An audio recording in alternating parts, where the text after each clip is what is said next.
man, we got some more Sunny V2. This is actors who went broke in the stupidest ways. Let's check it out. Johnny Depp was spending 360 grand a year on wine bottles, while Nicolas Cage's bankruptcy included 9 Rolls Royces and his own private island. 9 Rolls? What the f do you need 9 Rolls Royces for? Please. Please. Chat, here's my thing. If you have a driver, W, right?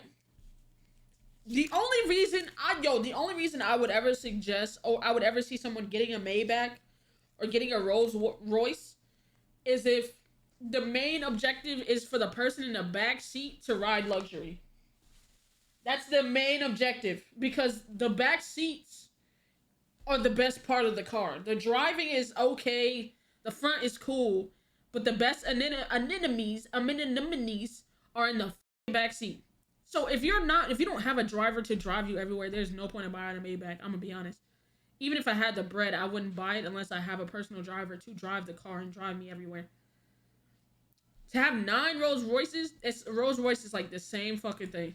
However, there are few actor bankruptcies stranger than Kim Basinger's, who thought it was smart to pay $20 million for an entire country town. Braselton, Georgia had only 2 shops and 500 local residents, one of which describing the town by stating, "Breading chicken is about the most exciting thing we do around here," which made the reason for Kim's purchase even more stupid. She planned on turning the town into a Hollywood tourist attraction by building a major film and recording studio, with the added bonus of a theme park, homes and shopping centers at a time when Braselton's economic conditions were so atrocious. Another local resident stated, "If we talk about the economy, everybody gets depressed." Given the real Hollywood was on the other side of the country, it's no surprise that the project failed. What? You wanted it to be... Wait. By building a major stupid. She planned on turning the town into a Hollywood tourist attraction by A Hollywood tourist attraction all the way on the other side of the country. All the way on the other side of the country. Building a major film and when Braselton's economic conditions were so atrocious, another local resident stated, "If we talk about the economy, everybody gets depressed." Given the real Hollywood was on the other side of the country, it's no surprise that the project failed, forcing Kim to resell the town for $4.3 million, locking in a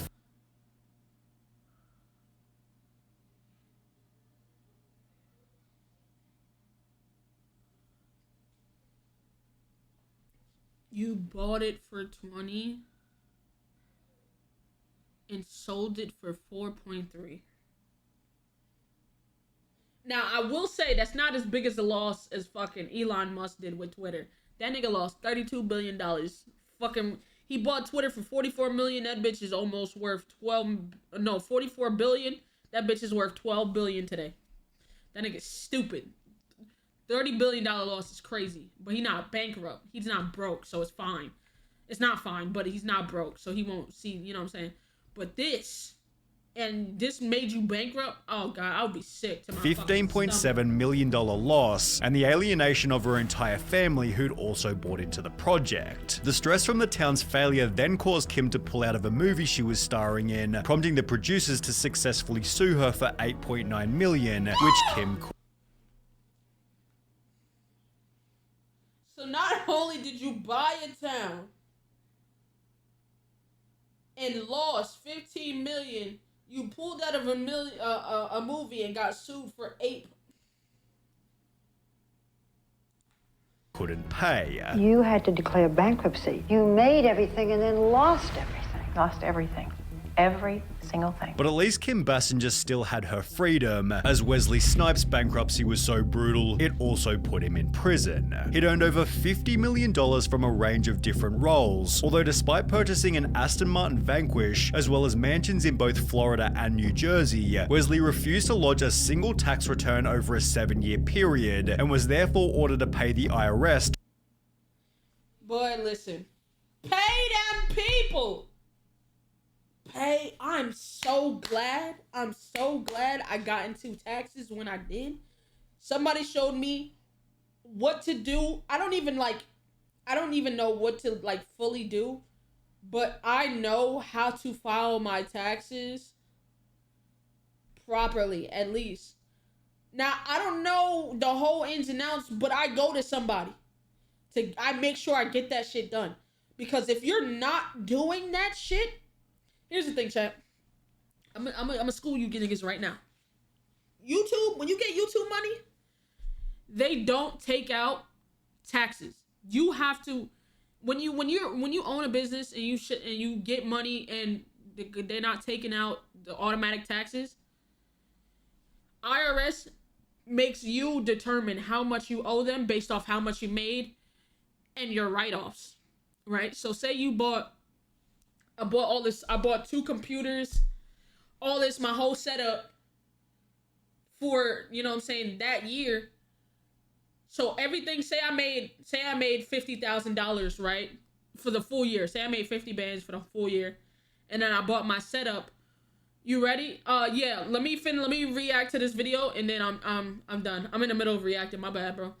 But say you bought 50 grand worth of you made 50 grand and you bought 10 grand worth of shit. That full 10 grand is a write-off, right? If you do your taxes. However, if you make it through the year and don't file your taxes, that's it. You can't, that 10 grand that you spent, you can't write it off. So what the IRS does is they tax you on your profit. So if you made 50 bands and then spent 10 on stuff for your business, they can only tax you on 40, right? But if you don't do your taxes at all, they're taxing you on the full 50. They're taxing you on the full 50. Even though you spent 10 on your business, they're taxing you on the full 50 because they don't know what you bought. You have to do that. You have to. Or they gonna cook your fucking biscuit. They gonna cook your shit, bro. 23.5 million. So Wesley tried to wiggle. Because even though he might have bought shit for his businesses or bought shit for himself, you know what I'm saying, to write off and things like that, it no longer matters. After 7 years, they're not taking into account what you bought 5 years ago. They're not taking that into account. They don't give a fuck. They don't give a fuck.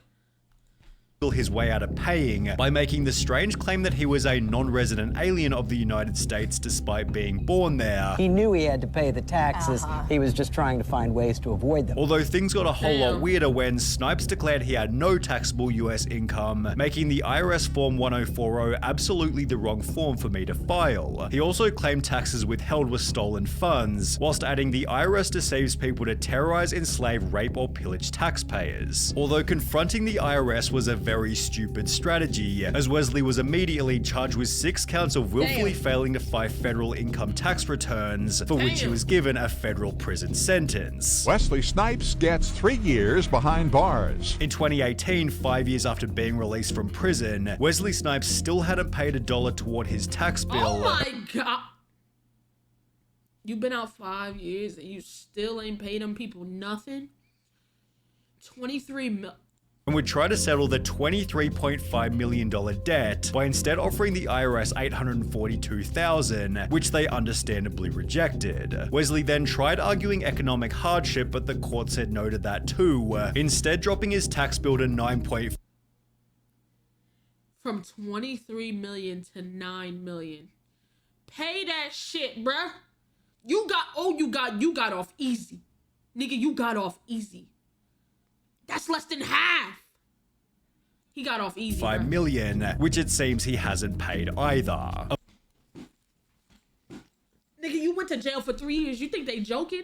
They took off half.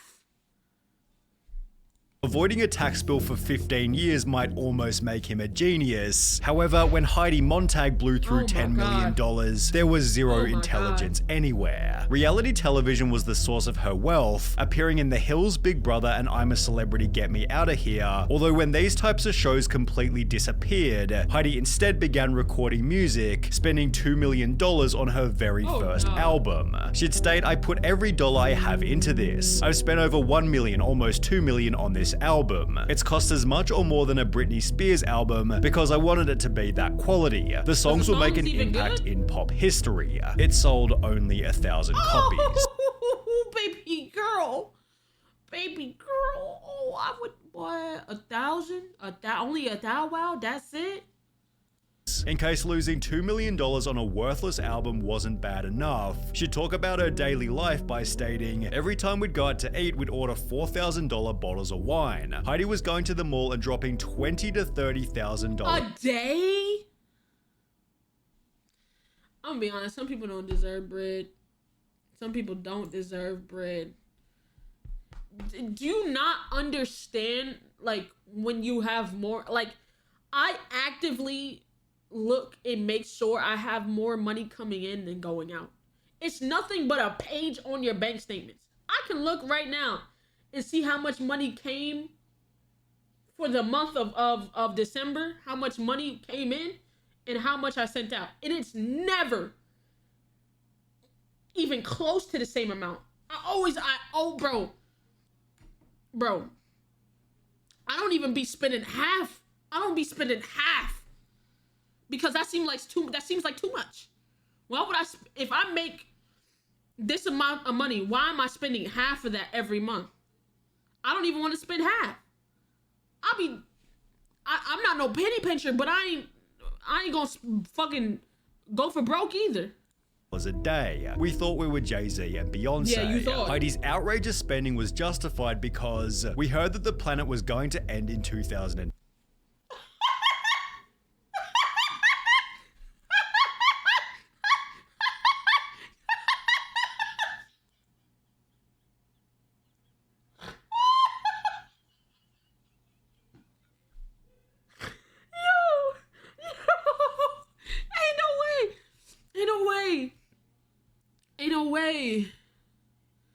Ain't no way. Nigga, even shit, I thought the world was gonna end too during that time. I ain't go do stupid shit. I ain't go out here and try to rob a bank because I thought the world was gonna end. I ain't go out here and fucking profess my love to random hoes because really just like think about it for a second. Damn. Think about it for a fucking second. Oh my God. 12. We thought we have to spend this money before the asteroid hits, although the peak of her stupidity was still yet to come. No. With the money running low, Heidi faked a divorce with her husband, who explained the split was designed to create fresh interest in his wife for a potential British TV project. Divorcing was the only way to keep Heidi's career going, although this failed to do anything. Heidi Montag had to lose every penny before finally learning her lesson. We live too in the moment. People say live in the moment. Well, we did. You know, we didn't really think about our futures. All of which could have easily been learned by researching Nicolas Cage. National Treasure had brought his net worth to $150 million, prompting him to... I ain't gonna lie, I fucking love National Treasure. Action history movies like that, even though I wasn't a big history person, I love action movies like that. Spend $25 million on a waterfront primary residence, although... Hey, chat, if you're in here, go sit and lounge in Discord, because right after this video, we're going to get straight into therapy. So go sit in the lounge in Discord. Also felt the need to buy a holiday home. He'd therefore spend a further $15 million on a Rhode Island countryside mansion, also picking up an $8.5 million apartment for his weekends away in Las Vegas. But what about his weekends in the Bahamas? Well, for that he'd drop $3 million on his own private island, but this didn't do anything for his trips to Europe, for which he'd spend a further $12.3 million on 2 medieval castles, where he'd spend huge sums on enormous Gatsby-style parties. By 2007, Nicolas Cage had bought 15 different houses, where he'd keep his 26 different vehicles, including 4 yachts, 9 Rolls Royces, and a nearly $3 million vintage Bugatti. Although this wasn't as old as his $276,000 dinosaur skull, kept next to a bookshelf holding a $150,000 Superman comic. Okay. Throughout the houses lived a $150,000 pet octopus, an $80,000 two-headed snake, and a pair of albino king cobras that set him back $150 grand. To add a cherry on top of the cake, Nick purchased his own extravagant gravesite for a price of $40,000, finally concluding his crazy spending spree just months before the global financial crisis. The real estate market crashed and I couldn't get out in time. At around the same time, he began receiving fewer high-paying roles, and with 6 different loans on his Bel Air mansion, plus mortgages on every other property, Nicolas Cage was headed toward bankruptcy. By 2009, he owed a further $6.2 million in unpaid taxes. God. So not only is these loans cracking down, you got mortgages, and you owe the IRS Brized. Oh my God. Philly said react faster. Tell Phil react harder. Fuck is he time at? Forcing him to sell almost everything, most of which at a loss. His $15 million Rhode Island mansion resold for $9.5 million, while his $276,000 dinosaur skull was taken by the government after they discovered it was originally stolen. When the Mongolian government said that they needed it back, I gave it to them, but I never got my money back. Nick launched a $20 million lawsuit against his former manager, stating, Cage discovered that he is now forced to sell major assets and investments at a significant loss and is faced with huge tax liabilities, although his manager clapped back by claiming he advised Cage against buying a Gulfstream jet, against buying and owning a flotilla of yachts, against buying and owning a squadron of Rolls Royces, and against buying millions of dollars in jewelry and art. Hey, Luna, thank you for the sub. The lawsuit was eventually dismissed as ridiculous, forcing Nick to take on low-quality acting roles purely to avoid bankruptcy. It may not have been blue chip, but it would still work. When asked how much has money driven your work choices, Nick stated there are times when it's more of a factor than not, before adding, I had this pride thing where I wanted to work my way through anything, which Nicolas Cage has since done quite successfully, unlike Randy Quaid, who gave up Hollywood to chase conspiracy, bankruptcy, and all-round insanity. I'm back! Hey, Luna with the 5, oh my God!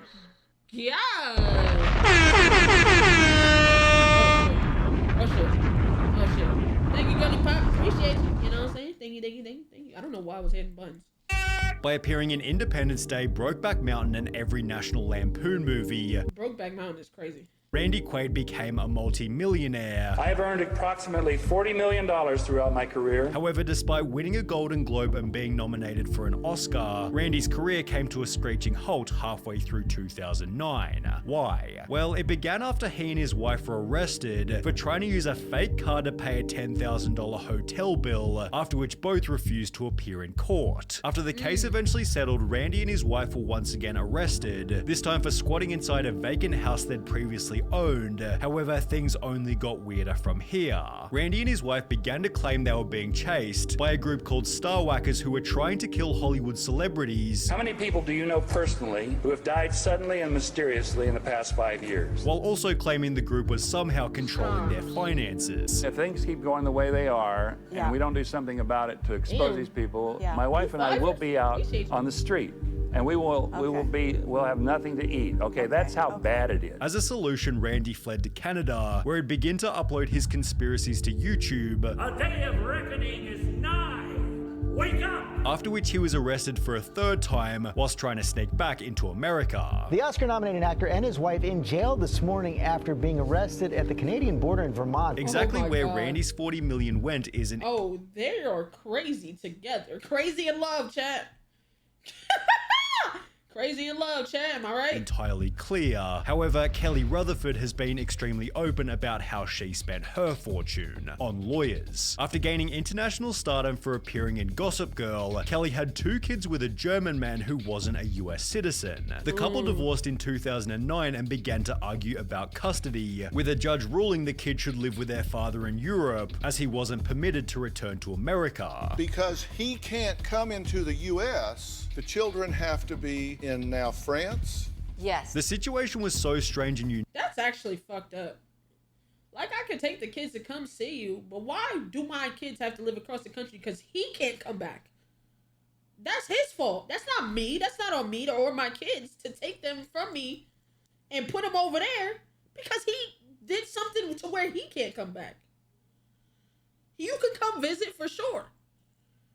You telling me I gotta come visit my kids because he can't come back? Fuck off. Unique, Kelly spent every penny she had trying to regain custody. It's cost you what, about $2.5 million already? It's cost me everything I've ever made, everything. And as a result, she filed for Chapter 7 bankruptcy midway through the court case, having assets worth only $24,000 compared to liabilities totaling $2 million. On top of this, Kelly owed more than $350,000 in back taxes, $25,000 in Amex charges, and had a monthly income of just under $1,300. Although despite spending everything everything she'd ever earned, her efforts failed to impact the court's final choice. Gossip Girl. Damn, and she didn't even get her kids. She spent everything to get her kids, and she can't even, damn. Star Kelly Rutherford stunned and fighting back tears after losing a bitter custody battle today in New York Supreme Court. Kelly's spending was out of complete necessity, whereas Johnny Depp spending $650 million was nothing but complete stupidity. In 2012, he was listed as the world's highest paid actor by the Guinness Book of Records, although despite earning $900 million over a 13-year period, he spent the money so poorly Conan O'Brien joked that he must have gotten financial advice from Nicolas Cage. Similar to Cage, Depp purchased 14 different properties. What do you need 14 houses for, bro? Here's my thing, chat. If I had that much money, I'd probably have maybe 2 houses and then the rest would be apartments. I'd have 2 houses and the rest would be apartments. I'd get a high rise or something, nigga. What do I have to have 14 huge ass houses for that you're never gonna spend more than 2 months in at a time? Say you go to like fucking you live in Jersey but you go to California a lot. Have a Jersey, California house. You visit Florida probably 3 times a week. 3 times a year. Get an apartment, nigga. Or have a specialty hotel. Something, bro. Including his own Bahamian private island, multiple countryside mansions, and a $60 million village in France, although it was Johnny bought a village? Okay. Depp's day-to-day expenses that might have been even crazier. A 2017 lawsuit revealed he was burning $2 million a month on $200,000 for a private jet, $150,000 on security for himself and his family, $300,000 on staff, including 40 full-time employees, and okay, these I get, you know. Your private jet, you can't, you know what I'm saying? You're Johnny Depp. You can't take a regular plane. I get that. Security, you can't put a price on your life, bro. You can't. So I get that. Staff, he makes a lot of fucking money. You know what I'm saying? He probably got managers, nannies, all that. I understand. $30,000 in wine is insane. I can give the rest of this a pass because you have people you have to work for you. You know what I'm saying? It comes with a business. You have to have security for your family. You have to travel. Cool. Wine, nigga? Bruh. $30,000 on wine, which was confirmed during his trial with Amber Heard. However, Johnny Depp's craziest purchase was when he spent $3 million on his friend Hunter S. Thompson's funeral by firing his ashes out of a rocket-like cannon.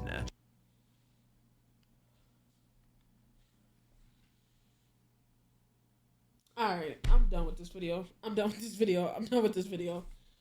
Just like Nicolas Cage, Johnny Depp tried to sue his management company TMG, although they'd respond with their own lawsuit stating Depp chose time and again to ignore TMG and all of his other advisors. Depp truly has no one but himself to blame for his current financial and personal circumstances. W video, shout out Johnny Depp was shout out Sunny V2, man. W video, these niggas are stupid.